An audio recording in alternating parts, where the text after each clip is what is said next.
everyone, and today I'm gonna continue talking about the upcoming Artemis Fowl movie.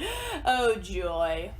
I want to start out talking about the teaser trailer because it was this thing that sent me on the most extreme emotional roller coaster of my life. This thing was released in November of 2018, and I don't think I have ever been more disappointed in anything in my entire life.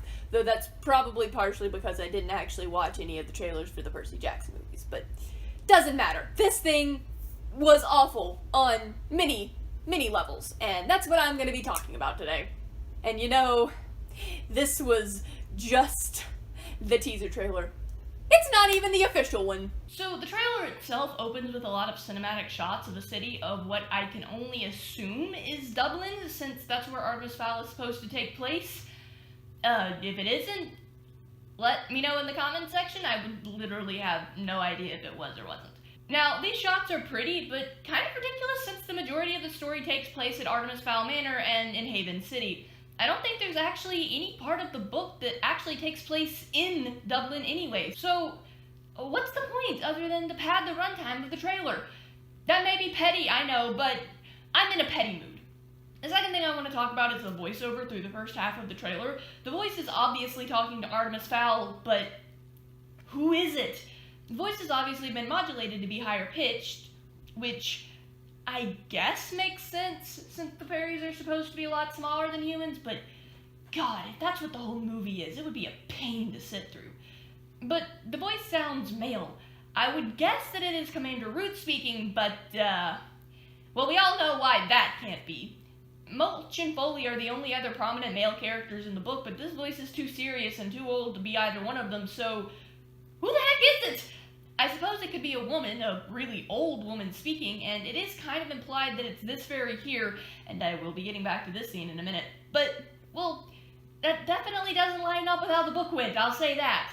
Plus, the way the person in the voiceover is speaking is in a very intimate way. Like they are face to face with each other, one-on-one, able to speak very candidly and closely, and what situation would happen so that happens? I can't think of one time in the book at all. In all likelihood, they just got an actor to say some words for dramatic voiceover, and what was said won't actually appear in the movie at all, and I think I hate that more.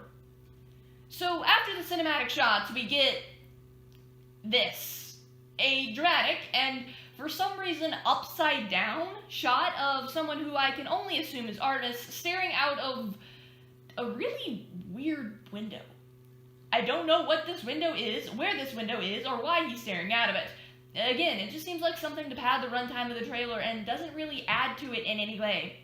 Oh yeah, can't forget about that iconic Artemis Fowl neck crack. Oh thank God, we're at least gonna get the tree where Holly was captured. If they'll actually go by the plot of the book, who knows? Are those markings on the tree, or is the light just really weird in this shot? I honestly can't tell. So the next thing we see is Artemis and Butler standing over a hole, which kinda has me confused. What are they doing? It kinda looks like Butler is handing Artemis string of some sort, or maybe wire? Are they setting a trap? Besides the hole looking way too small for anything to come out of it, that isn't how the holes leading to the upper world work at all. Then we get the inner workings of an engine of a flying ship that is there just to add more runtime. Also, if you slow it down, you see that they use the same clip over and over for the inside of the engine, which just seems lazy to me. I know this is science fiction, but I'm pretty certain that ship wouldn't be able to fly. At this point, I'm just tearing this apart in every way possible to vent frustration. Are parts of Haven City floating? I don't remember that in the book. I know the fairies are supposed to be technologically advanced, but they just live in a really big cave deep underground. There's also a lot of lights coming out of the rocks, and I'm not sure if those are there for the purpose of making sure that the ships don't run into the cave wall, or if they're there to suggest people living in the cave wall. I'm inclined to think the latter, which is interesting. Common fairy lore has them very at one with nature, and often making their homes out of nature. I actually think I would kind of like this, other than the fact that it would likely mean that fairy homes are simplistic and rustic, which is not the case, because, you know, highly advanced race of people. I don't know, I would have to see how and if it was implemented into the movie to be able to make a final judgment on it, and as I have already stated, I plain refuse to watch this movie. Also, the transport to Haven City is in English. I understand why they did it for the sake of the trailer, why it would need to be in English, but that doesn't change the fact that there is literally no reason for a fairy vehicle to have English on it. Also, they changed the letters to make them look different.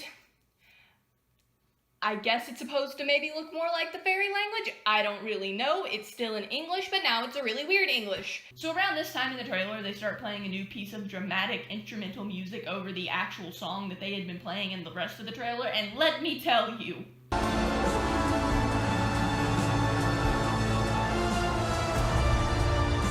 it does not sound good. They do not go together well at all. The first song eventually fades out, so you just have the dramatic instrumental, but man, until that point, it is so painful to listen to. Whoever made this trailer, did you not listen to it before it was released? Then you have a ring with a weird loop-de-loop thing covered in the fairy language swirling around in 2019, which, yeah, it looks cool, but what's up with the loop-de-loop? I can't think of anything that relates to the fairies that looks even remotely like this, other than the fact that the fairies once wrote in spirals, but that practice was dropped long ago, and this isn't a spiral. The only reason I can think for this is cool graphic, which, yeah, but you can have a cool graphic that's also relevant to the story.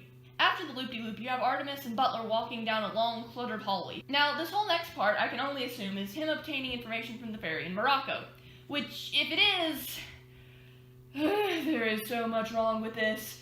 Okay, first of all, she was supposed to be in a back alley. Second of all, they never actually entered a building. It's kind of implied that this is the fairy that's doing the voiceover at the beginning, which makes no sense because the Morocco fairy wouldn't know Artemis's name and wouldn't have a reason to be talking to him about fairies fleeing from humans and humans being really awful. Oh, there's a person there. Who the heck is that? Is this not Morocco? It cuts from them walking down the hallway to them walking through a doorway, and when you watch the trailer normally, it looks like the camera perspective just changes, and now you're just viewing them from the front instead of the back. But watching it slowly, I realize that they're actually about to walk outside here, and there is not a long hallway behind them here. So I have no idea where the heck they are in this hallway, or who the heck this guy is. What the heck is this? I have no idea what is supposed to be going on here. I know in the book Artemis gives the fairy some medicine of some sort to help with the morbid alcoholism the fairy is going through, but why does this one go from old to young? What is going on here? It makes no sense. She's floating! Her hair changes and her hair gets longer, and I guess the old lady thing was supposed to be a disguise of some sort? Or something? I really don't know. I understand that reaction, guys. What is going on with Butler's eyes? Are they silver? What? The next shot is a bunch of ships coming over the water, and I just don't know why. Is there some sort of invasion going on? This isn't a good way to try and hide your cover, guys, you know, like you've been trying to do for millennia. Who is this? All we see is a single eye. Look up. Just what?